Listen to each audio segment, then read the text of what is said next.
Wednesday इसके अलावे भी सप्ताह के कोई दिन मैं नहीं आ पाया।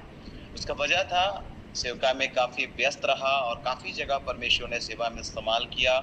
गाँव हो, शहर हो, हर जगह परमेश्वर ने अपनी महिमा के निमित्त इस्तेमाल किया अपने वचन की सेवा में।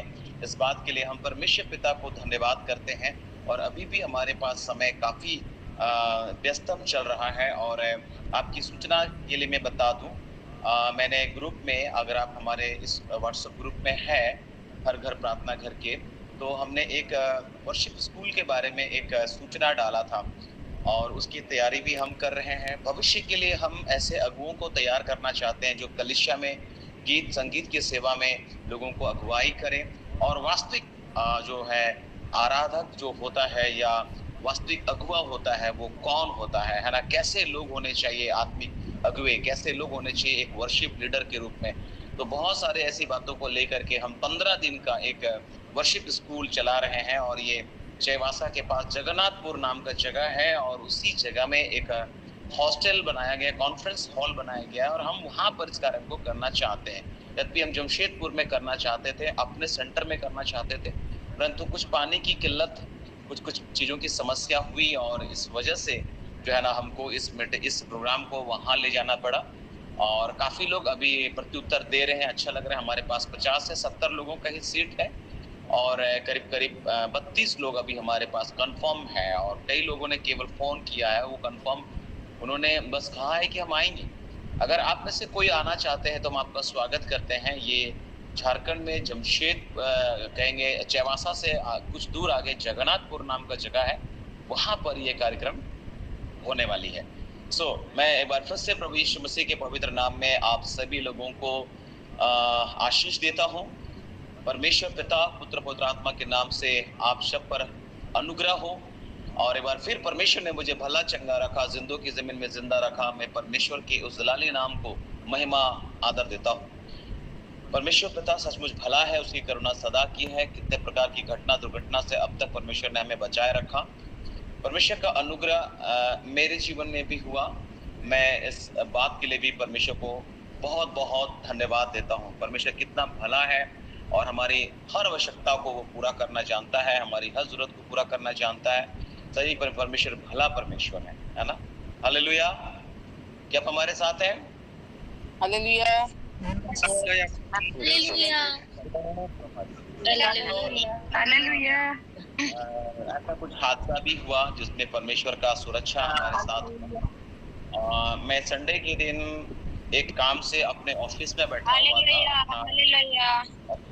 हुआ था और अचानक ऐसा एक हादसा हुआ कि चूंकि ये जहाँ पर मैं सेवकाई कर रहा हूँ यहाँ पहले ही से कुछ पास्टर सेवकाई कर चुके हैं और उन सेवकाइयों में बहुत प्रकार का कुछ कमी घटी रही और उसके वजह से सेवक बदलते रहे और जब मैं यहाँ पर आया तो मेरे पास मात्र 7 लोग थे और मैं उन 7 लोगों के साथ मैंने सेवकाई की शुरुआत की। परमेश्वर को धन्यवाद कि आज हम लोग यहाँ पर 150 से अधिक लोग हैं यहाँ पर और काफ़ी लोग अब संगति में नियमित आते हैं। मैं सेवकाई के शुरुआत से ही कहीं भी स्थिर नहीं रहा। कहने का मतलब है एक जगह मैंने कभी भी कलीसिया स्थापना में जो है काम नहीं किया। कई जगह मैंने कलीसिया स्थापना का कार्य को संपन्न किया। मैं परमेश्वर को धन्यवाद देता हूँ जिसने मुझे इस योग्य समझा कि मैं अलग-अलग स्थानों में कलीसिया को स्थापना कर सकूं। सरायकेला नाम का एक कठिन जगह में मैंने सेवकाई की शुरुआत की थी और उस जगह में चर्च हिस्ट्री अगर कहा जाए तो चर्च के नाम से कोई भी भवन नहीं था। वहाँ पर किराए के मकान में आराधना चलती थी, लेकिन 30 मई 2001 को पहला वहाँ पर चर्च भवन का निर्माण करने का परमेश्वर ने मुझे अनुग्रह दिया और उसके बाद आज वो सेवकाई काफ़ी बढ़ गई। सरायकेला में बहुत सारी सेवकाइयाँ हैं इन दिनों और वहाँ आसपास में अगर आप चाईबासा सरायकेला के आसपास के लोग हैं तो आपको मालूम होना चाहिए कि सरायकेला प्रॉपर टाउन के अंदर भवन नाम का कोई चीज नहीं था, परंतु सबसे पहला भवन नाम का अगर कोई स्वतंत्र भवन के रूप में हम लोगों ने उदर्शय नाम का जगह में भवन को बनाया था और उसके बाद अभी जो है वो और बड़बिल नाम का एक गांव में जो सेवाचार्य थे उसको मर्ज कर दिया गया और वहाँ एक बड़ा कलीसिया वहाँ पर बन गया और वहाँ पास्टर सिल्वानुस अभी वहाँ सेवकाई करते हैं, पास्टर मार्क है, पास्टर तिमोथी है। वो मेरा शुरुआत रहा और उसके बाद से मैंने पीछे पलट कर नहीं देखा। उसके बाद मैं और जंगल के अंदर मिनिस्ट्री करने के लिए निकल गया। बिरसा मुंडा के गांव के क्षेत्र में अड़की ब्लॉक के अंतर्गत मैंने सेवकाई की और उन जंगलों में परमेश्वर ने मुझे इस्तेमाल किया। और अभी पिछले दिनों, अभी कुछ ही दिन हो रहे हैं कि जब मैं वहाँ कुछ एरिया में घूम करके आया और परमेश्वर सही में वहाँ की सेवकाई को देख करके मुझे बहुत हर्षित किया परमेश्वर ने। मैं परमेश्वर को बहुत धन्यवाद करता हूँ कि सही में सेवकाई जो हमने बीज बोया है उसका परिणामों को, हम रिजल्ट को वहाँ देख रहे हैं। प्रभु में जो परिश्रम किया जाता है वो व्यर्थ नहीं जाता। आपकी जो दुआएं हैं, आपकी जो प्रार्थनाएं हैं, जो आज आप कर रहे हैं मेरे प्रियो, ये रंग लाएगा। ये प्रार्थना का प्रत्युत्तर आपके सामने आएगा, निश्चय। आप विश्वास रखें। शायद आप में से कई लोग ये सोच रहे होंगे कि कब आएगा ये दिन, कब आएगा, लेकिन मैं आपको बताना चाहता हूँ बहुत जल्द वो दिन आएगा। हालेलुया। मैं परमेश्वर पिता को इस बात के लिए धन्यवाद करता हूँ, कितना भला है वो जो हमारी हर जरूरत पूरी करता है। मेरे प्रियो, हम एक आत्मिक युद्ध में हैं। मैंने एक बार आपसे चर्चा की थी कि किसी भी युद्ध में सीखने का पहला पार्ट होता है कि अपने शत्रु को जानना। मैंने एक बार ऑनलाइन मीटिंग में, इसी गूगल मीट में मैंने आपको बताया था कि हमेशा अपने शत्रु को जरूर जानिए कि वो आपका शत्रु है कौन, है ना। आपका शत्रु कोई मांस और लहू का व्यक्ति नहीं है, आपका अड़ोस पड़ोस कोई व्यक्ति नहीं है, लेकिन एक्चुअल में हमारी लड़ाई जो है आत्मिक सेना के साथ है। और इस विषय को मैंने आत्मिक युद्ध के संदर्भ में आप लोग को बताया था। कभी भी शैतान को हल्के में मत लीजिए, मैंने इस बात को बताया था। और आपको जानना पड़ेगा कि आपका शत्रु कौन है। वो जो है संसार का सरदार है, वो आकाश के अधिकार का हाकिम है, वो इस संसार का ईश्वर है। और इस सच्चाई को समझिए कि सारा संसार जो है उस दुष्ट के वश में पड़ा है, लेकिन हम स्वतंत्र लोग हैं। हम जानते हैं कि हम परमेश्वर से हैं और सारा संसार तो दुष्ट के वश में पड़ा है। शैतान के चरित्र की पहचान कीजिए कि वो कौन है। यजकेल नबी कहता है वो सर्वांग सुंदर है। आपने मिस वर्ल्ड के बारे में सुना होगा, मिस यूनिवर्स के बारे में सुना होगा। मैं आपको बताना चाहता हूँ शैतान जो है वो मिस्टर वर्ल्ड है ना। और इसलिए उसके झांसे से बचिए। हर खूबसूरत बात के पीछे खतरा भी होता है। हर खूबसूरत बात के पीछे खतरा होता है। एक खूबसूरत वादियों को लूत ने चुन लिया था, लेकिन उस खूबसूरत वादियों के पीछे दुष्ट लोगों का निवास स्थान था। और हर दिन जब वो उस नगर के लोगों को देखता था, लूत जो है अपने आप को दुखित करता था, निराश होता था। उसका चयन जरूर एक खूबसूरत वादी था, एक खूबसूरत नगर था, लेकिन उस खूबसूरत वादी और नगर के बीच में दुष्टता वास करती थी। इसलिए मेरे प्रियो, हर आंखों से दिखने वाला जो चीज होता है, आपको जो खूबसूरत लगता है मेरे प्रियो, उसके पीछे कहीं ना कहीं शायद एक खतरा भी मंडरा रहा है ना। आंतरिक खूबसूरती बहुत बड़ी खूबसूरती है। अंदर की जो खूबसूरती होती है वो बहुत बड़ी खूबसूरती होती है। और इंसान कहीं ना कहीं इस बात में चूकता है और वो बाहरी खूबसूरती को देखता है और लूत के समान एक गलत चयन करके अपने जीवन में दुख को मोल लेता है ना। तो शैतान भी सर्वांग सुंदर था, जैसे कि मिस वर्ल्ड, मिस यूनिवर्स, ऐसा ही वो मिस्टर वर्ल्ड है और वो दुनिया को झांसा देने वाला है ना। तो हर खूबसूरत बात के पीछे खतरा होता है ना। मैं कई बार शादी विवाह में जब प्रचार करता हूँ तो मैं कई बार लोगों को बोलता हूँ, चंद्रमुखी कहीं ज्वालामुखी ना बन जाए। जिसको आज आप चंद्रमुखी बोल रहे हैं वो कहीं ज्वालामुखी ना बन जाए। शैतान बुद्धि से परिपूर्ण है, वो बहुत चालाक है, वो बहुत धूर्त है। उसके बारे में लिखा है वो अत्यंत शातिर है और षड्यंत्रकारी है, उसकी मक्कारी का कोई जवाब नहीं है। ऐसा दुष्ट है वो इतना चालाक है मेरे प्रियो कि आप उसे पहचान भी नहीं पाएंगे कि वो काम कैसे करता है। वो ज्योतिर्मय स्वरदूत का रूप धारण कर सकता है। कुरिन्थ की पत्री उसका 11:14 पद में लिखा है वो ज्योतिर्मय स्वरदूत का रूप धारण कर सकता है। उसके पास ताकत भी है मेरे प्रियो। एक दुष्टात्माग्रस्त व्यक्ति जिसको मरकुस 5 अध्याय में जब आप पढ़ोगे तो वो बेड़ियों को टुकड़े टुकड़े कर दिया करता था। बेड़ियों को, जंजीरों को टुकड़े टुकड़े कर दिया करता था, है ना। प्रेरितों के काम 19 अध्याय में एक जवान के बारे में कहा गया, उसको कोई वश में नहीं कर पा रहा था, उसके अंदर दुष्ट आत्माएं थी। तो शैतान भी सामर्थ और चिन्ह और अद्भुत काम करता है, इसलिए इसमें कोई बड़ा अचंभे की बात नहीं है ना। तो इसलिए चमत्कार के पीछे भागना, अद्भुत काम के पीछे भागना, सामर्थ्य के कामों के पीछे भागना, ये मूर्खता का विषय है। शैतान भी अद्भुत काम दिखा सकता है, इसमें कोई दो राय नहीं है, वो करता है शैतान भी। तो मैं आपको बताना चाहता हूं कि शैतान के पुजारी लोग भी असामान्य कार्य कर सकते हैं। और ये निर्गमन आप जब अध्ययन करोगे तो मूसा जो जो कर रहा है वो सारा चीज जो है मिस्र के जो जादूगर लोग थे, जो दुष्टता के पुजारी लोग थे, है ना। सो आपको मैं उत्साहित करता हूं प्रभु यीशु मसीह के नाम में। तो ये अलग अलग बात है। शैतान उसका जो राज्य है वो बहुत व्यवस्थित है और वो बहुत तरीके से काम करता है। तो इसलिए आपको सावधान करना चाहते हैं एक बार फिर से, है ना? मनुष्यों को परीक्षा लेने में उसका 6000 वर्षों का अनुभव है। 6000 वर्षों का वो लंबा अनुभव है ना?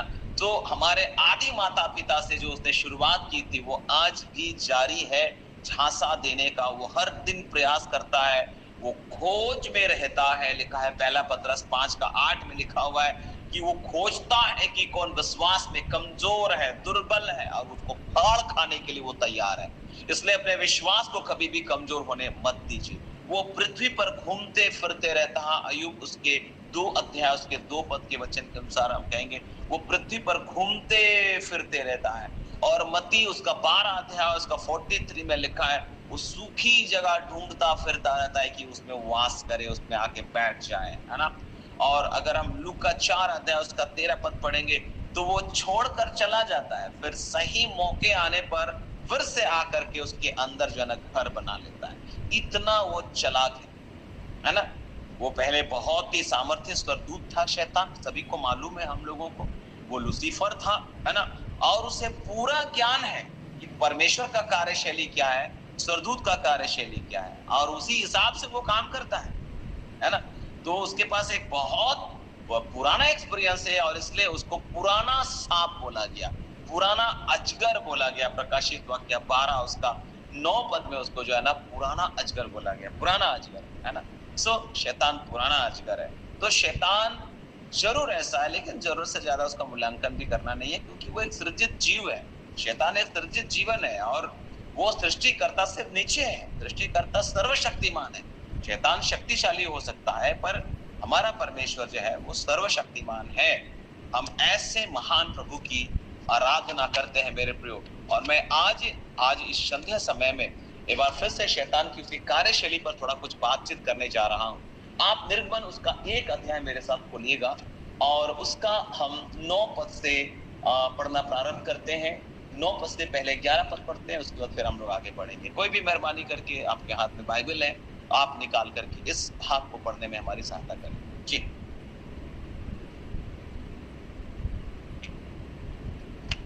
जिसके हाथ में बाइबल है आप इस भाग को पढ़ने में हमारी सहायता करें।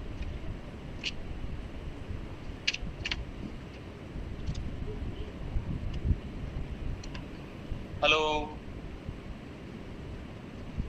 क्या आप लोग हमारे साथ हैं? निर्गमन 1 अध्याय और उसका 9 से लेकर के 11 पद पहले पढ़ते हैं हम लोग। उसने अपनी प्रजा से कहा, हाँ, देखो इस्राएली हमसे गिनती और सामर्थ्य में अधिक बढ़ गए हैं, इसलिए आओ हम उनके साथ बुद्धिमानी से बर्ताव करें। कहीं ऐसा ना हो कि जब वे बहुत बढ़ जाएं और यदि संग्राम का समय आ पड़े तो हमारे बैरियों से मिलकर हमसे लड़े और इस देश से निकल जाए। इसलिए उन्होंने उन पर बेगारी कराने वालों को नियुक्त किया कि वे उन पर भार डालकर उनको दुख दिया करे। और उन्होंने फिरौन के लिए पीतौस और रामसेस नामक भंडार वाले नगरों को बसाया।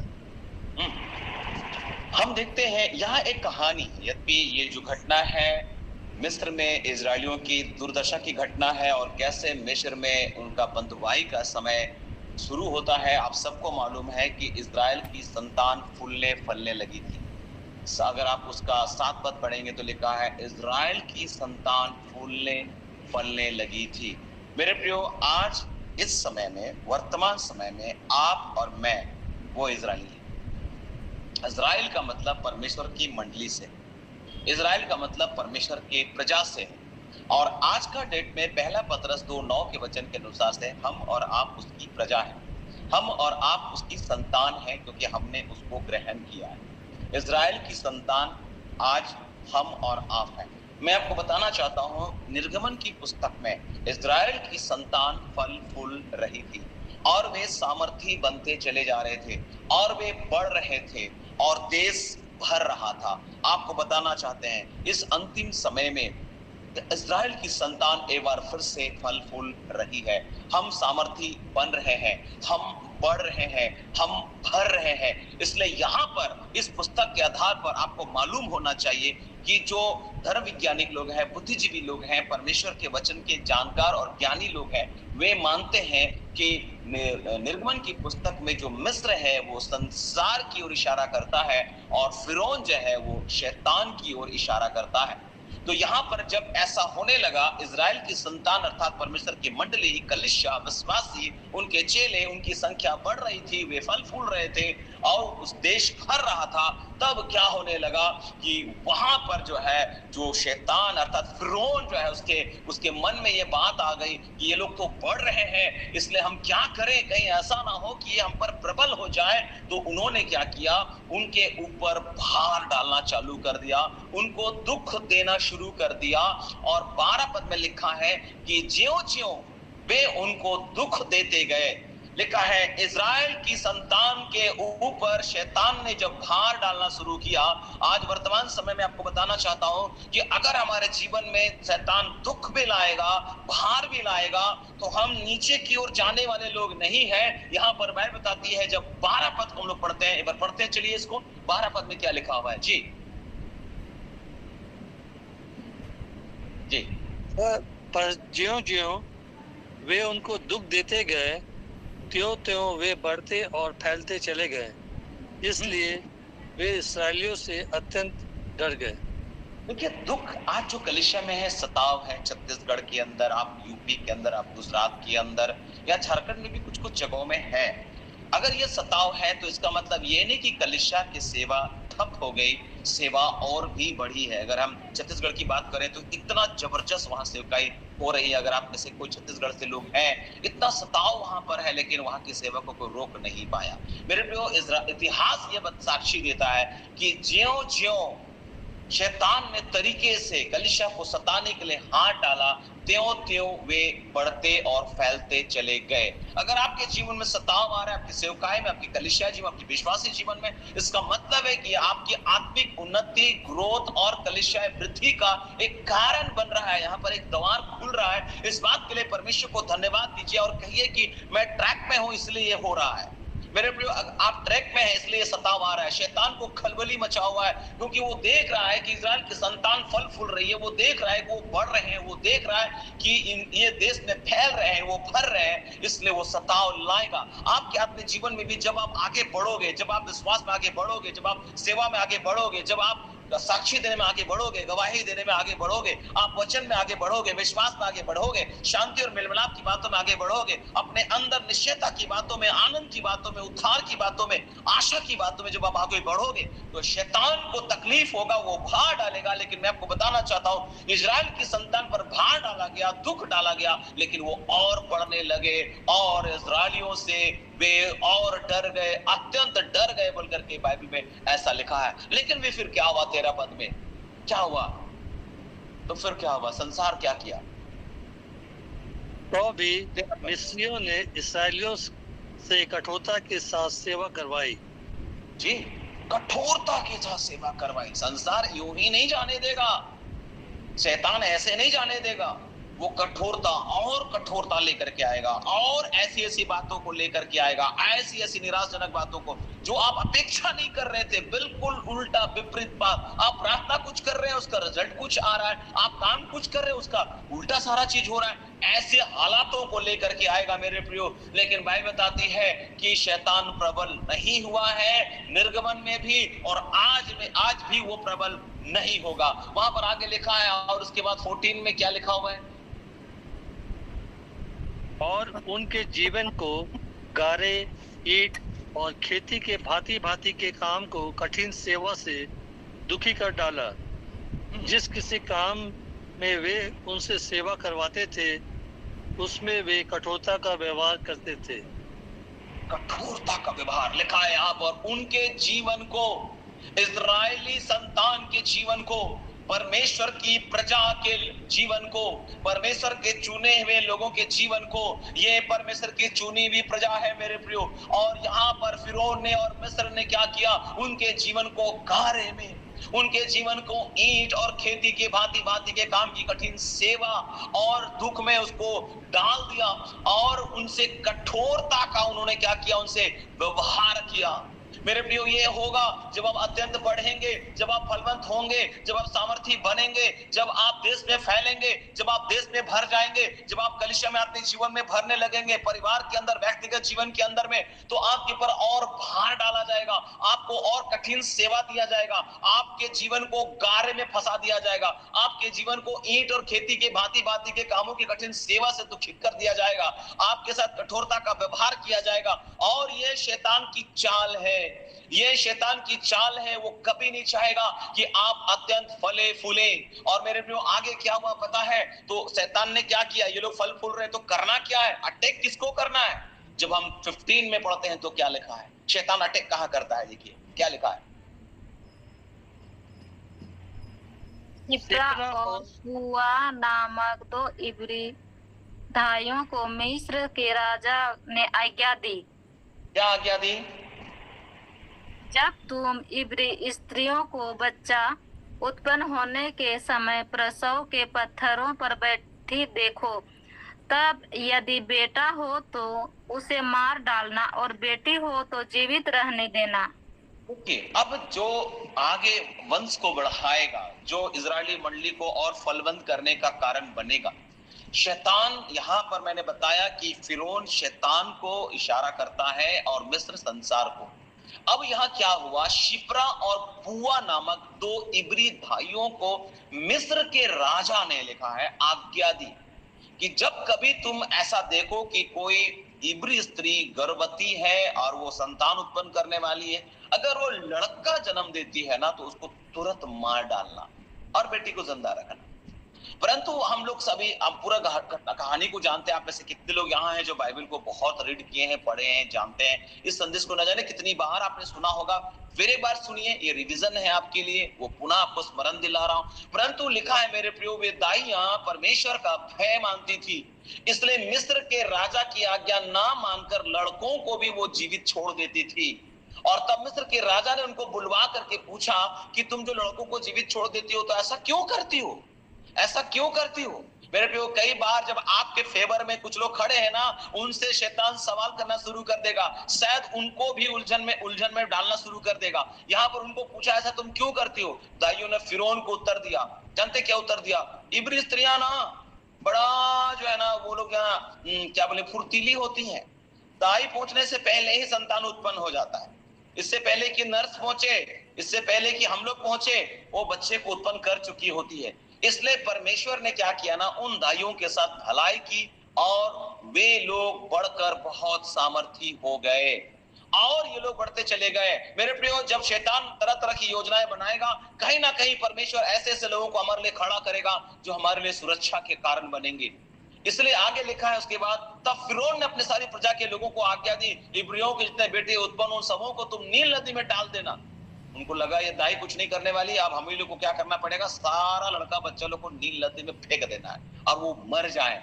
उनकी बेटियों को जिंदा रखना, बेटों को समाप्त कर देना। मेरे प्रियो, ऐसे बीच में लेवी घराने के एक पुरुष ने एक लेवी वंश की स्त्री से विवाह कर लिया और उस स्त्री गर्भवती हुई, एक पुत्र को उत्पन्न किया और वो बहुत सुंदर था, वो लड़का बहुत सुंदर था और 3 महीने तक उसको क्या करके रखा, छिपा करके रखा। एक बहुत बहादुर माँ है ये हिम्मत वाली माँ है, ये है ना, ये योकेवेद है, मूसा की माँ का नाम है।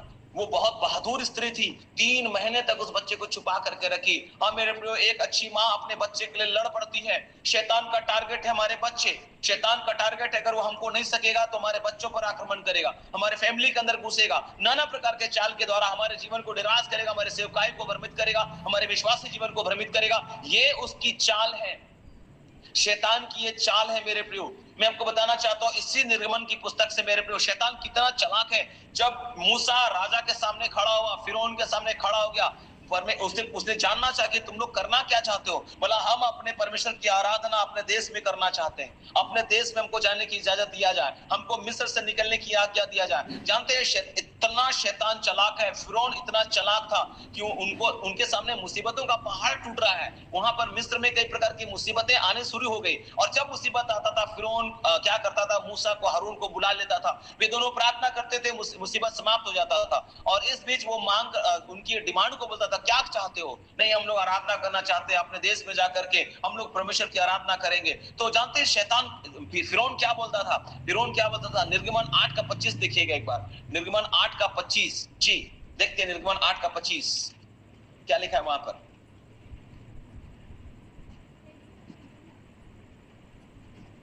तब फिरौन ने मूसा और हारून को बुलवा कर कहा, तुम जाकर अपने परमेश्वर के लिए इसी देश में बलिदान करो। अरे तुमको बलिदान करना है ना, तुमको वर्शिप करना है ना, तुमको आराधना करना है ना, इसी देश में करो। फिरौन किसी भी तरह से हमको आजाद नहीं छोड़ेगा, शैतान किसी भी रीति से हमको स्वतंत्र नहीं छोड़ेगा, हमको आजाद होने नहीं देगा। वो क्या बोलता है कि तुम इसी देश में रहकर, मिस्र देश में रहकर, संसार में रहकर आराधना करो, तुम यहां से बाहर मत जाओ।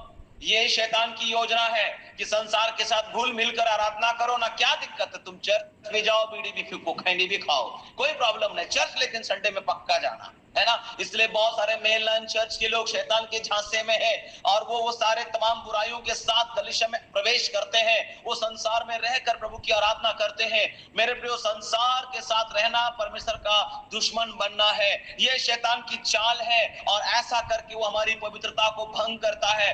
परमेश्वर ने जिस उद्देश्य के तहत आपको अलग किया, दुनिया से आप अलग लोग हैं, चर्च का मतलब ही एक अलग लोग है। मेरे प्रियो, हम अलग कहाँ है? वो जैसा करते हैं वैसा हम भी करते हैं, वो फैशन करते हैं हम भी फैशन में रहते, वो बीड़ी फूकते हैं हम भी बीड़ी फूकते हैं, वो ताम झाम दिखाते हैं हम भी ताम झाम दिखाते, वो पी करके घोलते हम भी वही करते हैं, वो दिखावा करते हैं हम भी करते हैं, वो कपटी है वो हम भी कपटी है। मेरे प्रियो, अंतर कहाँ है? मेरे प्रियो, हमारे लोग खर्चीले भी बहुत है। पैसा कैसे खर्च करना चाहिए? अपने खान पान में खर्च कर देगा, सेवकाई में पैसा नहीं देगा, मिनिस्ट्री में पैसा नहीं देगा, सेवा में उसका हाथ बंद हो जाता है। अपना खाना पीना, कपड़ा लत्ता, चश्मा, मेकअप, लिपस्टिक, प्लास्टिक, न जाने किन किन चीजों से अपने आप को हम तैयार कर रहे हैं। लेकिन कहां कहां सेवकाई के लिए जरूरत है मेरे प्रियो, वहां देने के लिए। आज मैं जब अपने पास्टर्स मीटिंग में गया हुआ था मेरे प्रियो, मैंने ईमानदारी से अपना दशमांश, pastor tight, church tight, global offering, faith promise, मत्ती 28:19-20 और उसके अलावे जो है ना, बिल्डिंग टुगेदर, इतना प्रकार का दान मुझे देना पड़ा मेरे प्रियो, इतना प्रकार का दान मैंने ईमानदारी से, मैं आपको उत्साहित करने के लिए यहाँ बोल रहा हूँ। मैं आपको, जब से मैंने बाइबल की अर्थव्यवस्था पढ़ी है, मैं दान दशमांश देने में कभी पीछे हटा। युद्ध मेरे पास बहुत बड़ा आय नहीं है, लेकिन मैं जानता हूँ इस कारण से परमेश्वर ने मुझे फाइनेंशियली कभी कोई घटी नहीं होने दिया। इस जरूरतों को प्रभु पूरा करते आया। कई बार घर में बहुत सारी चीजें नहीं है, लेकिन दशमांश देना है, मुझे अपना दशमांश देना है, जस्ट टाइप देना है, मुझे अपना ग्लोबल ऑफरिंग हुआ या मैथ्यू 28 के अनुसार सुसमाचार प्रचार करने के लिए एक विश्वास का दान होता है, वो किसी को देना है जो प्रचार कर रहे हैं। ये सारी बातों में मेरे प्रियो, मैं पिछले जब से सेवकाई से जुड़ा हूं, मैं विश्वास योग्य हूं। उससे पहले मुझे नहीं मालूम था, उससे पहले लगता था हम ही पास्टर है, हमको क्या दशमांश देने का जरूरत है। बहुत सारा पास्टर को लगता है कि हम तो पास्टर है, हमको दशमांश कहाँ देना है। अरे भाई, अपना चर्च में नहीं दे तो दूसरा चर्च में दे दो, दूसरे कलीसिया में दे दो। और हम ये करते हैं मेरे प्रियो, अन्य कलीसियाओं में भी कई बार हमारी जो मिनिस्ट्री है वो अन्य सेवकाई संस्था को मदद करती है ना, और यही कारण है कि हमको भी मदद मिलता है। शैतान क्या चाहेगा? संसार में रहकर तुम आराधना करो। फिरौन ने मूसा और हारून को, जब समस्या आया, जब जो है ना मिस्र का नील नदी का पानी लहू में तब्दील हो गया, जब मेंढकों का आक्रमण हो गया, जब कुटकियों का झुंड आक्रमण करने लगा, जब दासों के झुंड आक्रमण करने लगा, तुरंत मूसा को खबर किया, हारून को बुलाया, जल्दी आओ, जल्दी से कोई उपाय करो, है ना। और वे आते थे और उनको उनसे निजात दिलवाते थे। इस बीच एक दिन फिरौन ने मूसा को बुलवा करके बोला कि तुम जा करके अपने परमेश्वर की आराधना इसी देश में करो, इसी देश में बलिदान करो। शैतान यही चाहता है, इसी देश में रहकर, इसी संसार में रहकर, इसी संसारी जीवन के साथ, इसी बुराइयों के साथ, इसी बीड़ी और सिगरेट के साथ, इसी दुनिया के दिखावे के साथ आप प्रभु की आराधना करो। नहीं मेरे प्रियो, प्रभु की आराधना पवित्र है, उसकी आराधना पवित्र दशा में की जाना जरूरी है मेरे प्रियो। लेकिन संसार और शैतान की ये चाल है, आपको जानना पड़ेगा। झांसा देने का 6000 साल का उसको एक्सपीरियंस है मेरे प्रियो। सावधान हो जाइए, जब आप आगे बढ़ोगे, जब आप फलवंत होगे, जब आप सामर्थी बनेंगे, जब आप फलने फूलने लगेंगे, जब आप बढ़ने लगेंगे, जब आप फैलने लगेंगे, आपके ऊपर भार डाला जाएगा। शैतान और कठोरता दिखाएगा, वो आपको दासत्व की ओर ले जाएगा। और शैतान ने किया मेरे प्रियो, उसने इतना इतना जो है समस्या लाया, वो जलन रखा, भार डाला, दुख डाला, सताव को डाला, कठिन सेवा करवाया, कठोरता किया, दासत्व किया। ये शैतान की चाल है, इसको आपको पहचानना पड़ेगा, इसको आपको समझना पड़ेगा। जानते शैतान क्या बोलने लगा? शैतान जो है ना फिरौन के मुख से ऐसा बोलने लगा इजराइल की संतान के विरुद्ध में। जब हम निर्गमन 10 उसका 11 पद पढ़ेंगे तो वहां पर शैतान क्या चाहता है, क्या चाहता है? हाँ 10 का 11, निर्गमन 10 का 11।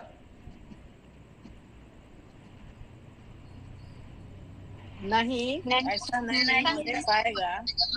तुम पुरुष ही जाकर यहोवा की उपासना करो, तुम यही तो चाहते थे, और वे फिरौन के सम्मुख से निकाल दिए गए। देखिए शैतान क्या चाह रहा है। ठीक है, तुम लोग अपना देश जाना चाहते हो, इस बीच ओलों की वर्षा हो गई, टिड्डियों का आक्रमण हो गया, ये सारा चीज हो गया है ना, पशुओं की मौत होने लग गई। इन सब बातों के बाद मूसा को फिर बुलवाया गया, बोला अच्छा तुम लोग आराधना करना चाहते हो ना अपना देश में जाकर के, तो ऐसा करो ना, जितना तुम्हारा फैमिली है ना उसको छोड़ दो, तुम्हारा जो फैमिली है उसको छोड़ दो, केवल पुरुष लोग जाओ यहाँ से। कभी कभी किसी आराधना में केवल पुरुष हो रहे हैं, या किसी आराधना में केवल माता और पिता हो रहे हैं और फैमिली और बाकी लोग नहीं। शैतान यही चाहता है। कुछ लोग बोलते हैं अरे आधा लोग तुम लोग चर्च आए हैं ना, कोई बात नहीं है ना। कुछ किसी घर में क्या होता है, अच्छा माँ बाप जा रहे हैं ना, बच्चा लोग ना भी जाए तो कोई प्रॉब्लम नहीं है। मैं आपको बताना चाहता हूँ, हर एक व्यक्ति को कलीसिया जाना है, हर एक व्यक्ति को आराधना जाना, हर एक व्यक्ति को व्यक्तिगत रूप से यीशु मसीह प्रभु बोलकर अंगीकार करना है। ना तो माता पिता का विश्वास आपको बचाएगा, ना तो बच्चों का विश्वास माता पिता को बचाएगा। जो पुरुष पाप करे वही मरेगा, ना तो पुत्र पिता का, ना तो पिता पुत्र का पापों का बोझ उठा सकता है। हर एक व्यक्ति को व्यक्तिगत जीवन में यीशु मसीह मेरा प्रभु उद्धार करता करके स्वीकार करना पड़ेगा, अपने गुनाहों से तौबा करना पड़ेगा, अपने सारे पापों से पश्चाताप करना पड़ेगा, और तभी मेरे प्रिय हम उद्धार को प्राप्त करेंगे। उद्धार व्यक्तिगत होता है, पारिवारिक नहीं होता है। उद्धार व्यक्तिगत होता है, व्यक्तिगत रूप से आपको उद्धारकर्ता स्वीकार करना पड़ेगा। मेरे लिए मसीह घर में पैदा होने से कोई व्यक्ति मसीह नहीं हो जाता, डॉक्टर घर में पैदा होने से कोई बच्चा डॉक्टर नहीं बन जाता, उसकी डॉक्टर की पढ़ाई करनी पड़ती है। तो कैसे हम एक मसीह घर में पैदा होने से मसीह हो जाएंगे? आपको बाइबल पढ़ना पड़ेगा, आपको यीशु को जानना पड़ेगा, आपको व्यक्तिगत जीवन को ग्रहण करना पड़ेगा, आपको पश्चाताप करना पड़ेगा। आपके माँ बाप का प्रार्थना केवल कर लेने से, चर्च चले जाने से कुछ होने वाला नहीं है, क्योंकि अगर वो खाए तो आपका पेट नहीं भरता। पक्का बराबर याद रहता है बच्चा को, सुबह का नाश्ता हम नहीं खाए, मेरा हिस्सा का तुम खा लिया था, मेरा हिस्सा कहाँ है, बच्चा को पूरा याद है। लेकिन प्रार्थना करवाने समय क्या होता है, पापा मम्मी मेरा हिस्सा का प्रार्थना कर दीजिएगा, खाना भी खाने दे दीजिए मम्मी पापा को, है ना। तो हम लोग ये करते हैं मेरे प्रियो। शैतान क्या चाहता है, तुम लोग केवल पुरुष लोग जाओ, केवल पुरुष लोग जाओ, बाकी इधर ही रहो हमारे साथ, और तुम्हारा पूरा फैमिली को इधर छोड़ दो, वो हमारे साथ रहेगा। शैतान यही तो चाहता है, और कई बार इस झांसे में हम आ भी जाते हैं। जानते शैतान और क्या चाहता है? जब हम इसका 24 पद पढ़ेंगे ना, तो वहां पर क्या चाहता है शैतान जी। तब फिरौन ने मूसा को बुलवाकर कहा, तुम लोग जाओ, यहोवा की उपासना करो और अपने बालकों को भी संग ले जाओ, केवल अपनी भेड़ बकरी और गाय बैल को छोड़ जाओ। उस समय का प्रॉपर्टी था, ये संपत्ति था। बोला ठीक है। आप देखिए सब कुछ होने लगा, विपत्ति पर विपत्ति। फिरौन का मन कभी अच्छा होता है फिर कठोर हो जाता है। अब फिर बुलाया मूसा को और बोला कि अच्छा तुम लोग जाओ, तुम लोग जा सकते हो, और अपना फैमिली को भी ले जाओ, बाल बच्चा जितना है सबको ले जाओ, लेकिन जो प्रॉपर्टी है ना तेरा, जो संपत्ति है ना, वो हमको दे दो। मेरे प्रिय सेवकाई में संपत्ति का भी जरूरत है, सेवकाई में संपत्ति का भी जरूरत है, धन का भी जरूरत है। लेकिन शैतान क्या बोल रहा है, वो धन जो है ना हमारे लिए छोड़ दो, संसार के लिए छोड़ दो, शैतान के लिए छोड़ दो। कई बार उस धन को जो आपके पास है कैसे हम संसार के लिए यूज कर रहे हैं। शैतान कितनी चालाकी से मेरे प्रियो आपका धन को अपने लिए इस्तेमाल कर रहा है, और आप अपने हाथों से अपना सारा दान दसमान शैतान को हैंड ओवर कर रहे हैं। आपको मालूम भी नहीं कि आप शैतान को अपना सारा चीज दे रहे, अपना माल दे रहे। जब हम फैशन की बातों में खोए हुए हैं मेरे प्रियो, ये भी शैतान की एक चाल है मेरे प्रियो। कुछ लोग हर महीना एक नया ड्रेस होना होना चाहिए, हर महीना एक नया चीज होना चाहिए। देखिए अपना चेहरा को कितना चमका रहा है। अरे भैया, जिस दिन आप परमेश्वर रूपी, संगति रूपी ब्यूटी पार्लर ज्वाइन करोगे ना, आपका चेहरा अपने आप चमकने लगेगा, नूर छलकेगा। लेकिन लोगों को फेशियल कराना है, लोगों को ये कराना है, अपना न जाने कितनी कितनी प्रकार की बातों को हम कई बार बताते हैं लोगों को, ये सारी चीजें कराना है। हम अपना पैसा वहां व्यय करते हैं, हम अपने कपड़ों में पैसा, हमारे पास ऑलरेडी कपड़े भरे पड़े अलमारी में, लेकिन और कपड़े, हर कुछ लोग को शौक है और कपड़े। ये भी मेरे प्रियो मैं आपको बताना चाहता हूं, शैतान की चाल है कि आपका धन को इस्तेमाल करे। संसार में शैतान उस धन को मिसयूज करवाना चाहता है ताकि सेवा का काम रुक जाए मेरे प्रियो, ताकि बलिदान में, वर्शिप में, आराधना में फर्क आ जाए। और इसलिए शैतान ने क्या किया मेरे प्रियो, उसने बोला ठीक है बाल बच्चा सब तुम लोग चले जाओ, लेकिन अपना भेड़ बकरी जो उस समय का प्रॉपर्टी है हमको दे दो, संसार में रहने दो, इसको मिस्र में रहने दो। मेरे प्रियो, आपने न जाने कितनी बार मिस्र में अपना धन को खर्च कर दिया, न जाने कितनी बार आपने मिस्र के लिए पैसे का इस्तेमाल किया। मेरे प्रियो, जब हम अतिरिक्त खर्च करते हैं, हम मिस्र को अपना दान दे रहे हैं। जब हम एक्स्ट्रा खर्च कर रहे हैं, हम मिस्र को अपना भेंट दे रहे हैं। भेंट आपको परमेश्वर को देना जहां से कि आशीष आए मेरे प्रियो, लेकिन हम अनजाने में हमने बरअब्बा को मोल लिया है, बरअब्बा को हमने पसंद कर लिया। जैसे उस भीड़ ने कहा हमें बरअब्बा दे दो, हमें बरअब्बा दे दो, यीशु को क्रूस पर चढ़ा दो। अनजाने में हमें से कितने लोग बरअब्बा को मांग रहे हैं कि तू मुझे लूट ले बरअब्बा। अगर बरअब्बा को गले लगा रहा है, अरे बरअब्बा कोई मसीहा नहीं है, बरअब्बा कोई चंगा करने वाला नहीं है, बरअब्बा को उद्धार करता नहीं है। क्या इनको मालूम नहीं बरअब्बा एक डाकू है, वो डकैत है, वो लूटता है। लेकिन हम में से कई लोग डकैत से ही प्यार करते हैं। बरअब्बा मुझे तुझसे प्यार है, मुझे यीशु नहीं चाहिए। हम अनजाने में इनकार करते हैं, मुख से तो बोल रहे हैं प्रभु प्रभु प्रभु, गिरजा भी जाते हैं, बाइबल भी पढ़ते हैं, सारे एक्टिविटीज है, लेकिन अनजाने में मेरे को हमने बरअब्बा को गले लगा लिया है। क्या आपने बरअब्बा को गले लगाया है जो आपको लूटता है? मेरे को हम कर रहे हैं ऐसा। आज के सामने आपसे बताना चाहता हूं, मैं जो बता रहा हूं वो है शैतान की चाल।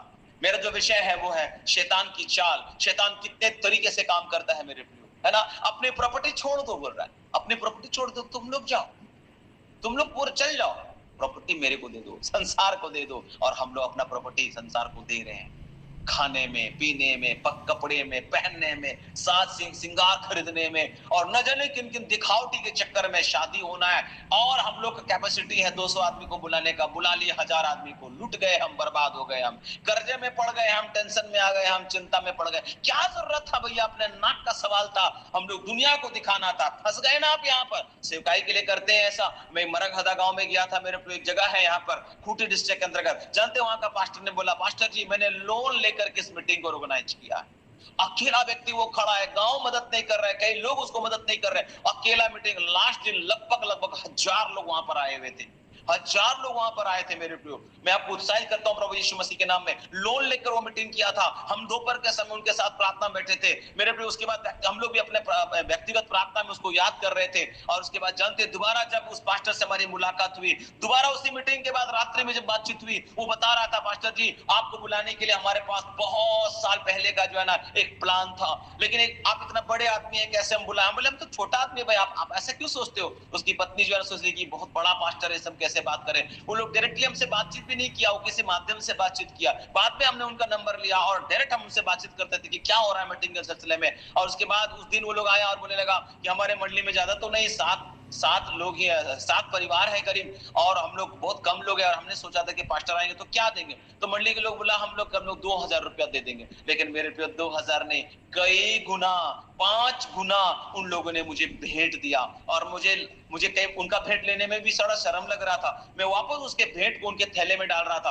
परंतु वो लोग बोला ये हमारी आशीष है पास्टर जी, आप इस आशीष को मत छीनिए। मैं अंदर से जो है ना रोना आ रहा था मुझे कि लोन लेकर के लोग मीटिंग ऑर्गेनाइज किया है, पता नहीं इनका लोन भरेगा कि नहीं भरेगा। और इतने लोगों को उन्होंने निमंत्रण किया है, बहाना ही सही, अपने बेटी का बर्थडे का भी बहाना था, अपना भी शादी का सालगिरह उसका बहाना था, उस बात के लिए भी गांव में मीटिंग बैठी गई, ऐसा हमने सुना मेरे प्रियो। लेकिन वो परमेश्वर के राज की वृद्धि के लिए हानि उठाने के लिए तैयार था। क्या हानि उठाने के लिए तैयार है? अपना घर में पार्टी हो रहा है तो बाप रे कितना तामझाम, अपने आप को साज श्रृंगार करने के लिए कितना तामझाम। हमको एकदम ब्रांडेड कपड़ा चाहिए, है ना, एकदम ब्रांडेड कपड़ा, ब्रांडेड चश्मा, ब्रांडेड लिपस्टिक, पाउडर, प्लास्टिक, न जाने क्या क्या चाहिए मेरे प्रियो। लेकिन क्या परमेश्वर की सेवा जब होती है तो वहां हम ब्रांडेड साउंड सिस्टम लगाते हैं?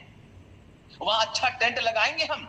वहां पर आपके कलीसिया भवन में देखिए कितने लोग चर्च में ठीक से साउंड सिस्टम भी नहीं है ना। अभी मेरे यहाँ अभी कुछ दिन हुआ है, 4 महीना हुआ है, एक भाई ज्वाइन किया है, 4 से 5 महीना हो रहा होगा ज्वाइन किया। मालूम उसके दिल में आता था, लाइट चल जाती थी आराधना में, कई बार वो देखता था कि हम जोर लगा रहे हैं प्रचार करने के लिए, तो उसको लगता था कि काश जनरेटर होता, काश ये होता वो होता। साउंड सिस्टम तो मैंने शुरू से ही अच्छा खरीद लिया था मेरे प्रिय। साउंड सिस्टम में कोई समझौता नहीं, मेरे चर्च में ये जबरदस्त साउंड सिस्टम लगा हुआ है ना। इसमें आज ये आधुनिक बात समय की मांग है, ये आधुनिक समय की मांग है। और उसके बाद जो है ना वो भाई के मन में आया जनरेटर कर देगा, नया जनरेटर के लिए बात किया, लेकिन वहां पर केवल 40,000 उसके पास था डाउन पेमेंट करने के लिए, लेकिन डाउन पेमेंट के लिए 80,000 रुपए मांग रहा था। तब किसी भाई ने उसको बताया कि एक जनरेटर है, अच्छा कंडीशन में है और वो आपको बहुत कम कीमत में मिल जाएगा, आप एक बार देख लीजिएगा उसको। और उसके बाद वो सेकंड हैंड ही सही, लेकिन वो आकर के सीधे चर्च के दरवाजे में रख दिया। अभी मेरे पास जनरेटर भी है ना हमारे चर्च भवन में। कैसे लोगों के मन में काम होता है, ये नया विश्वास, ये 4-5 महीना, और वो आकर के चर्च के लिए ये करना है वो करना। अभी मेरा वो कुछ कंस्ट्रक्शन काम भी वो कर रहा है, वो कंस्ट्रक्शन वर्क भी कर रहा है ना। सो कैसे ऐसे, और हम लोग कितने साल का मशीन लोग क्या कर रहे हैं, उसका अपना घर जरूर बनाया, लेकिन वो बहुत धनी संपन्न व्यक्ति नहीं है, लेकिन प्रभु का राज के लिए क्या करना चाहिए इस बात के लिए वो तैयार है मेरे प्रभु। आप में से कितने लोग प्रभु के राज के लिए केवल लेना जानते हैं हम लोग, लेने से देना धन्य है भाई, देना सीखिए।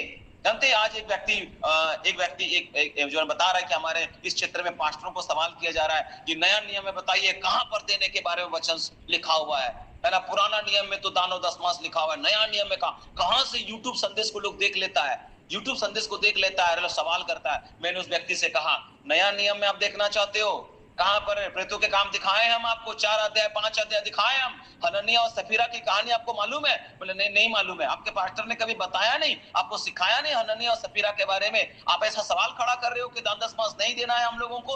अरे भैया पूरा संपत्ति बेच करके प्रेतों के पांव के आगे रख देते थे। हननिया और सफीरा ने झूठ बोला तो समस्या खड़ा हो गया। मेरे प्रियो सारी बातें बाइबल में लिखा हुआ है मेरे प्रियो। प्रेतों के काम 5 अध्याय में इस बात का वर्णन है। पूरा संपत्ति वो लोग जाकर के प्रेतों के काम के पांवों में डाल देते थे। ऐसा अगर कर दिया जाए आज के समय में तो क्या होगा बताइए? चर्चे छोड़ देंगे हम लोग, है ना मेरे प्रियो। परमेश्वर उन दिनों में आरोन की कलीसिया ऐसे करके सेवा को फलबंद कर रहा था, बढ़ा रहा था। आज सेवा का काम रुक सा क्यों गया, ठप सा क्यों हो गया? क्यों उस प्रकार से कलीसिया की वृद्धि नहीं हो रही है? क्योंकि हम केवल अपने स्वार्थ के बारे में सोचते हैं, अपने फायदे के बारे में सोचते हैं। हम हमारे अंदर अहम है, अहंकार है, घमंड है। हम सोचते हैं कि कहीं ओना बढ़ जाए मेरा धन से, पास्टर कहीं बढ़ ना जाए मेरे पैसा से। मेरे प्रियो कहीं पैसे का जो है ना, जरूर हम जानते हैं कि कुछ जगह में पैसे का मिसयूज भी हुआ है, लेकिन आप देने के मामले में विश्वास योग्य रहिए। आपका देना आपके लिए आशीष के झरोखे को खोलने का कारण बनेगा, वजह बनेगा मेरे प्रियो। हाँ, मैं आपको उत्साहित करता हूँ। शैतान चालाक है और वो चाहता है कि धन को संसार में रख दिया जाए। तुम चले जाओ आराधना करने के लिए, फैमिली के साथ चले जाओ, अपनी प्रॉपर्टी छोड़ जाओ, यहाँ पर मुझे दे दो। शैतान ऐसा चालाकी से हमको धोखा दे करके आज मेरे प्रियो सेवकाई में रुकावट को पैदा कर रहा है, रुकावट को ला रहा है। ये शैतान की चाल है। शैतान क्या करता है बताएं? दानियेल की पुस्तक में 1 अध्याय जाइए मेरे साथ, और वहां पर 2 से लेकर के 4 पद कर मेहरबानी करके कोई पढ़ेंगे जी। क्या होता है वहां पर जी? शैतान की चाल। हाँ, दानियेल उसका 1 अध्याय 2 से 4।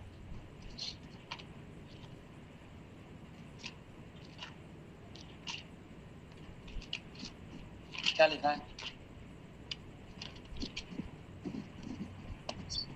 तब परमेश्वर ने यहूदा के राजा यहोयाकीम को परमेश्वर के भवन के कई पात्रों सहित उसके हाथ में कर दिया, और उसने उन पात्रों को शिनार देश में अपने देवता के मंदिर में ले जाकर अपने देवता के भंडार में रख दिया।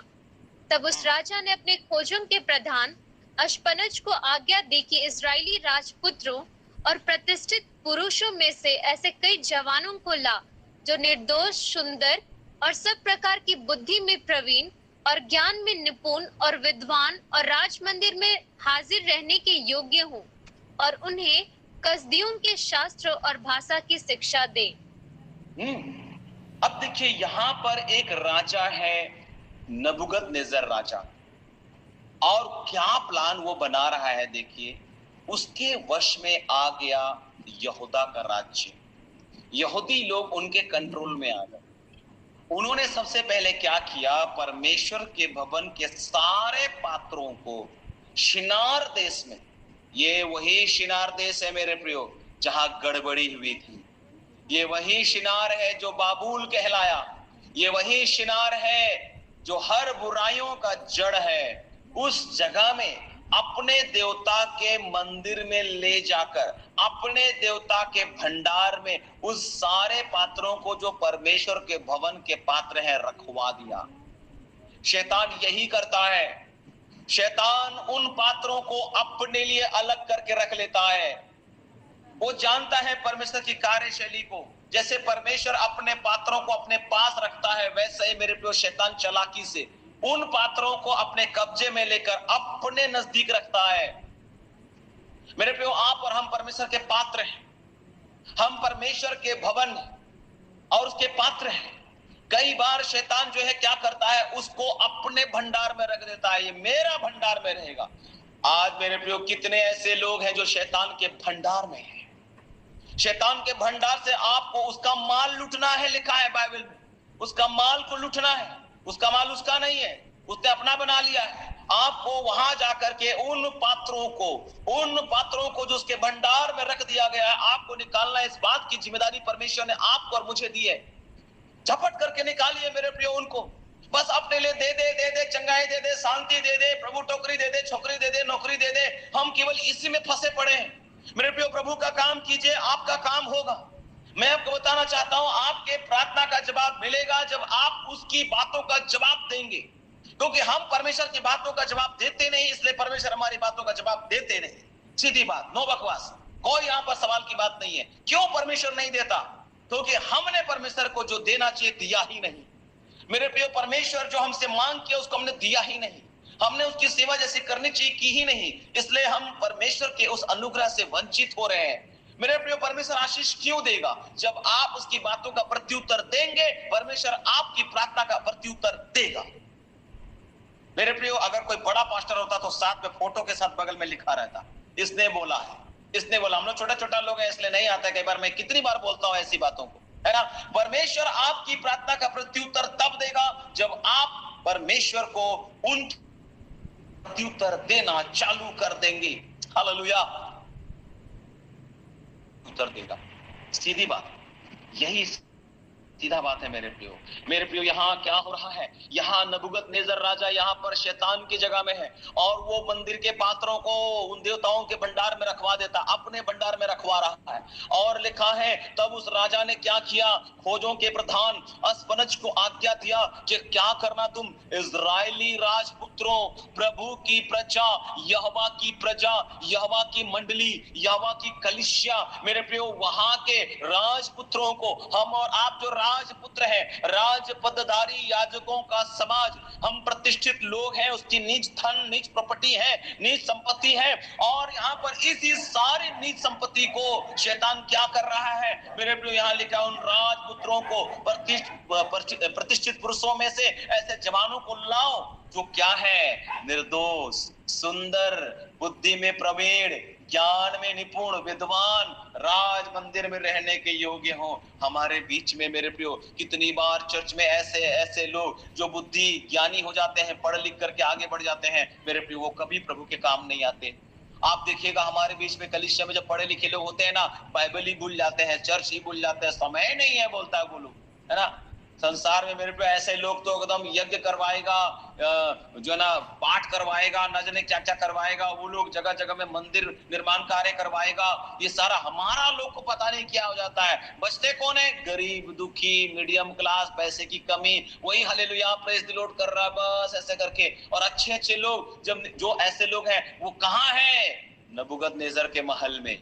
वो कहाँ है? शैतान के शिकंजे में। वो सारे लोग कहाँ हैं? शिनार देश के हाथ में। शिनार देश में उसके देवता के भंडार में है वो लोग। उनको निकालने का काम किसका है? आपका काम है मेरे प्रियो। इस बात की जवाबदेही आप और हम है। शैतान बड़ी चालाकी से मेरे प्रियो हमारे बच्चों को टारगेट करता है। देखिए यहाँ पर इजरायली प्रजा, इजरायली विश्वासी मंडली, कलीसिया और उनके निर्दोष, सुंदर और बुद्धि और प्रवीण और ज्ञान में निपुण, विद्वान, इन सारे लोगों को शैतान नबूकदनेस्सर क्या कर रहा है? यहाँ शैतान की जगह में है। ये बोलता उसको ले आओ, उनको अपने शास्त्र की शिक्षा हम लोग देंगे, उसको अपना ज्ञान देंगे, अपनी बातें देंगे, अपना भोजन देंगे, है ना, अपना भोजन देंगे।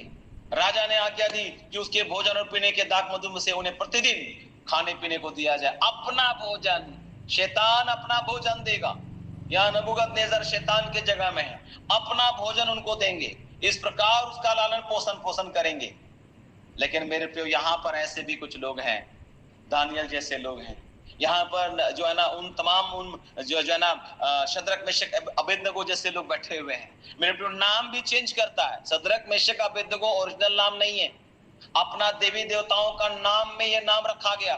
शद्रक मेशक अबेदनगो का ओरिजिनल नाम ये नहीं है मेरे प्रियो। दानियल का नाम को बदल दिया, है ना। आप सबको मालूम है दानियल का नाम क्या रखा गया था? क्या रखा गया था दानियल का नाम? आप सबसे पूछना चाहते हैं, दानियल का नाम क्या रख दिया था शैतान ने? हाँ, आप देखिए, दानियल का नाम बदल दिया गया। शद्रक का नाम क्या था? शद्रक का नाम हननिया था।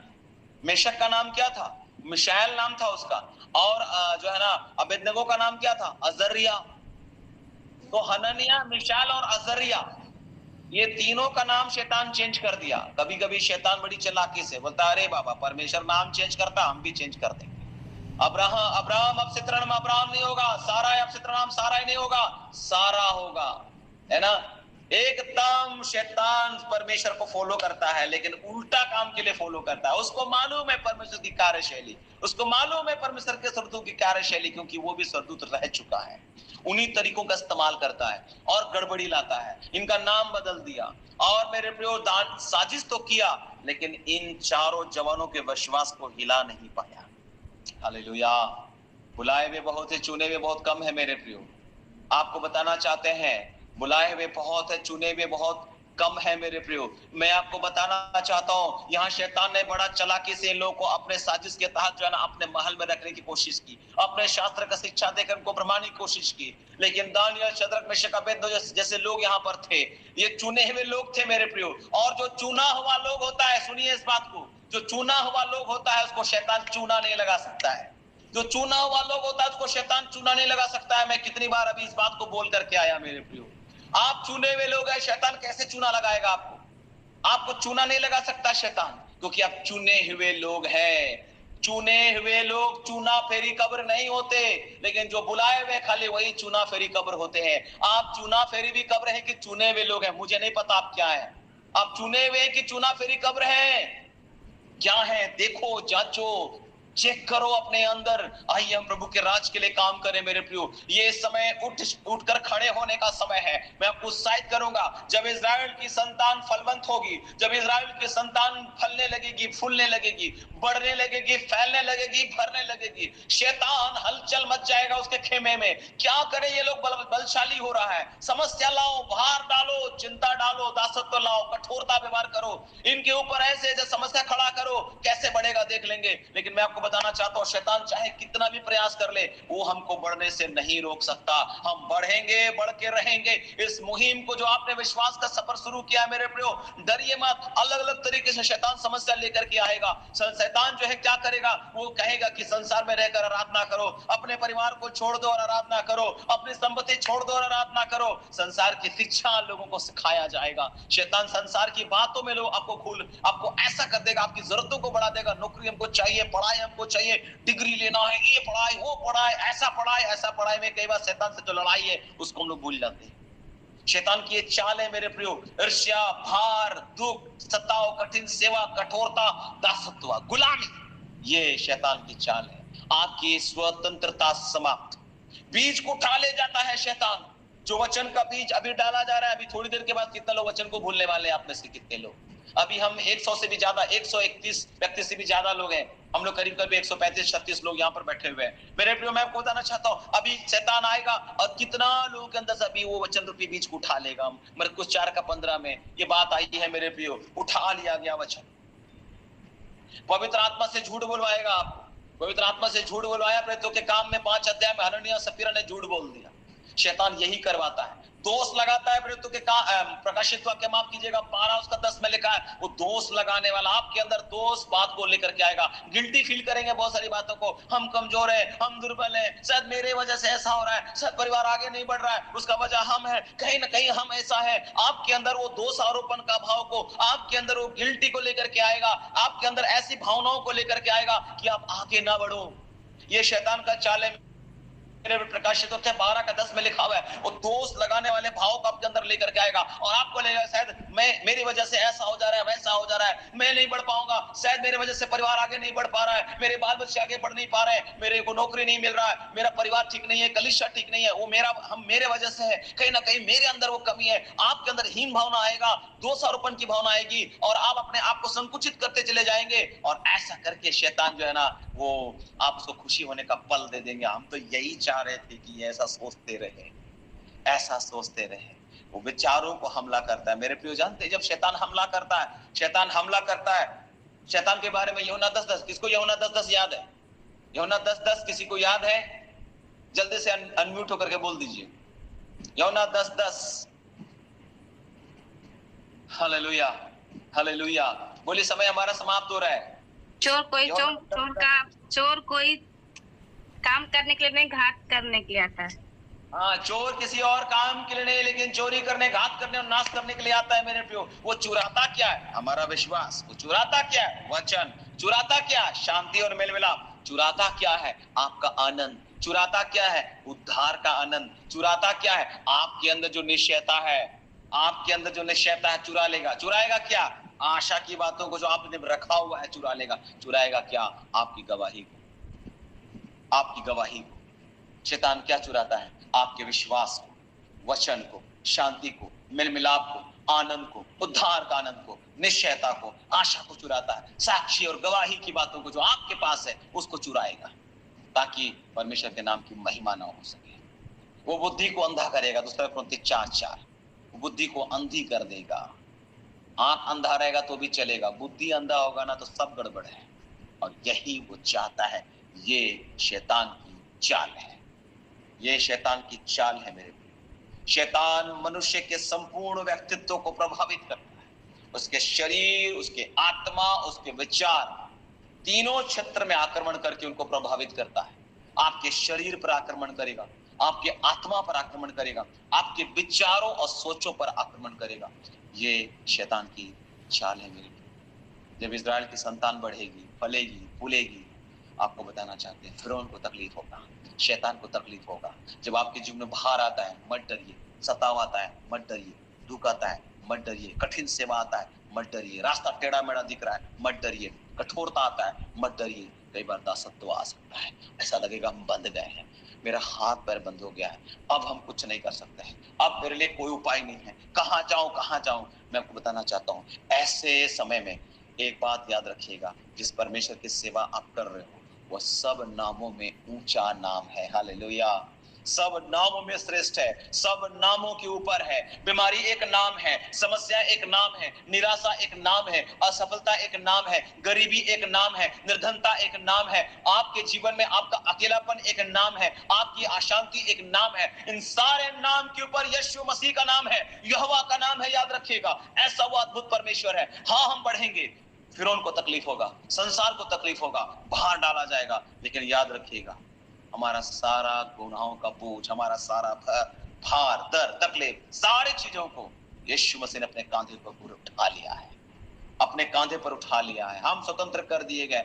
मसीह ने तुम्हें स्वतंत्रता के लिए स्वतंत्र किया है। इसी में स्थिर रहो और फिर दासत्व के जुए में न जुतो। गलातियों की पत्री में लिखा हुआ है बात मेरे प्रियो, फिर कभी दासत्व के जुए में मत जुतो। शैतान यही तो चाहता है कि आप अपनी स्वतंत्रता को ना जाने, आप अपने आजादी को ना जाने। उसने जो उद्धार के कार्य आपके लिए किया है, जो मुक्तिप्रद कार्य आपके लिए किया है, इस बात से आप अनजान रहो। वो नहीं चाहता कि इस बात को जानो कि जो आपके अंदर रहता है वो दुनिया में जो रहता है उससे बड़ा है। इस बात से अनजान रहो मेरे प्रियो। कई बार आपको लगता है और कब तक, और कब तक, और कब तक।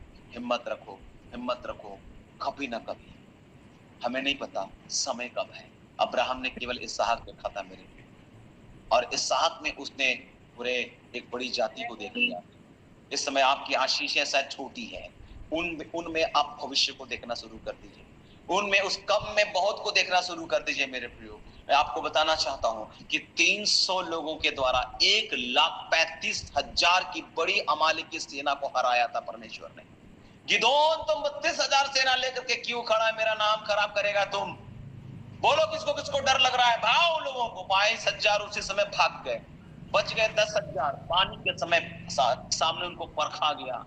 कुछ लोग बिना हथियार छोड़े हुए पानी कुत्ता के समान घुटना टेक करके पी रहा था, और कुछ लोग जो है ना ऐसे हाथ में उठा करके चपड़ चपड़ करके पानी पिया।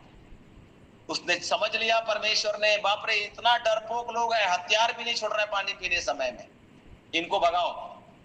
बचे 300 लोग। ये चुने हुए लोग थे 300 लोग मेरे प्रियो, जो निडर थे, निर्भय थे। गिदोन, इनको लो और अमालेक की सेना के ऊपर आक्रमण कर दो। मार मार के, दौड़ा दौड़ा करके मारा उन लोगों को मेरे प्रियो।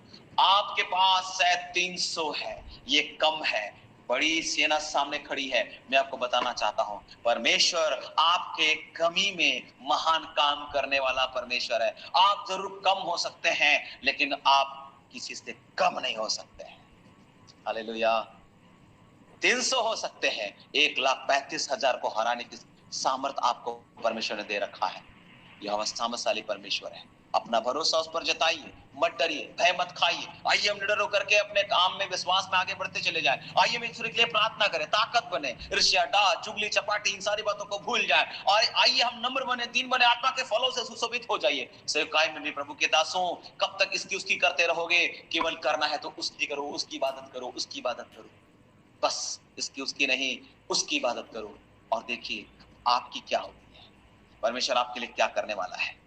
शैतान की चाल को समझिए, यहीं रहो, संसार में रहो, मिस्र में रहो, आराधना करो। केवल पुरुष लोग जाओ, फैमिली छोड़ दो, अपना प्रॉपर्टी छोड़ दो, संसार की शिक्षा आपको देगा, अपने उन तमाम मंदिर पात्रों को अपने भंडार में रखेगा। ये शैतान की चाल है। ईर्ष्या, भार, दुख, सताव, कठिन सेवा, कठोरता, दासत्व, बीज को उठा ले जाना, पवित्र आत्मा से झूठ बोलवाना, दोषारोपण, दुख देना और चोरी करना, घात करना, नाश करना, विश्वास पर हमला, वचन पर हमला। जो वचन हमने सीखा है उसको जो है ना इतना आसानी से चुरा लेता है। शांति और मिलाप को चुरा लेगा, आपके परिवार में मेल को खत्म करेगा, शांति को खत्म करेगा, तरह तरीके से, अलग अलग तरीके से। ये शैतान की चाल है। बुद्धि को अंधा करेगा, हमारे संपूर्ण व्यक्तित्व को प्रभावित करेगा, शरीर को, आत्मा को। विचार, सावधान, बी केयरफुल। मैं विश्वास करता हूँ आज के संदेश से बार से आपने आशीष पाई होगी। मैं विश्वास करता हूं कि आपको ये संदेश तगड़ा बनाएगा। मैंने जो वचन दिया है मेरे प्रियो, आपके विश्वास को और सबल करने के लिए मैं यहाँ अपने संदेश को विराम देता हूं, क्योंकि समय अब हमें इजाजत नहीं देता है। बहुत दिनों के पश्चात आपसे हमारी मुलाकात हुई, और मैं विश्वास करता हूं इन दरमियान जो भी प्रभु के दास लोग आए हैं, अच्छा सिखाए हैं, अच्छी बातों को आपसे उन्होंने शेयर किया है। और आज के संदेश से भी मैं विश्वास करता हूँ आपने आशीष पाई होगी। अगर आपने आज के संदेश से आशीष पाई है तो जरूर अपनी गवाहियों के द्वारा हमें उत्साहित करें, हमारे मनोबल को और बढ़ाइए। और लगेगा कि हमारा प्रयास विफल नहीं हुआ, हमने जो मेहनत करी थी उसका रिजल्ट सामने आया है, लोग सुन रहे थे हमारी बातों को, और लोगों ने विश्वास जताया है कि हाँ मुझ में कुछ कमी थी, और आज के वचन के द्वारा मैं अपने कमजोरियों में बल महसूस कर रहा हूँ। ऐसा कोई बोलने वाला अगर कोई है, मैं उसका स्वागत करता हूँ इस मंच में। बाकी समय भाई मत्तियास के हाथ में सौंपता हूँ। प्रभु ने चाहा फिर एक बार इसी माध्यम से आपसे हमारी जरूर मुलाकात होगी। तब तक के लिए पास्टर सॉल को इजाजत दीजिएगा। फिर एक बार आपसे कहना चाहता हूँ, आगामी 20 तारीख से लेकर 3 जून तक 15 दिवसीय हमारा वर्शिप स्कूल कार्यक्रम चल रहा है। अगर आप में से कोई अपने बच्चों को इसमें भेजना चाहते हैं, इसमें जरूर 3000 रुपया रजिस्ट्रेशन फीस है, लेकिन 15 दिन सुबह दोपहर शाम का नाश्ता, खाना पीना, रहने का अरेंजमेंट, सारा चीज का व्यवस्था हम कर रहे हैं। उसके साथ नोटबुक, कलम, ये सारा चीज हम दे रहे हैं। इसलिए ये 3000 है, 15 दिन, आप समझ सकते हैं। तो ये बहुत छोटा रकम है, कहा जाए तो काफी पैसे लग रहे हैं, लेकिन हम बाकी विश्वास के द्वारा इस कदम को आगे बढ़ाएं, कहीं ना कहीं से प्रभु हमारे लिए उपाय करेगा। अगर आप हमारी मिनिस्ट्री को सपोर्ट करना चाहते हैं इस सेवा के लिए, तो मैं इस बात के लिए भी आपका स्वागत करता हूँ। अगर आपको लगता है कि नहीं, इस सेवा में हमें मदद करना चाहिए, तो मैं इस समय आह्वान करता हूँ, आप जरूर हमसे संपर्क करें और आइए इस सेवा में हम एक दूसरे का हाथ पकड़ करके आगे बढ़े। So thank you so much. प्रभु आप सबके साथ हो। सबको जय मसीह, प्रेज द लॉर्ड, शालोम। जय मसीह, प्रेज द लॉर्ड, शालोम। जय मसीह।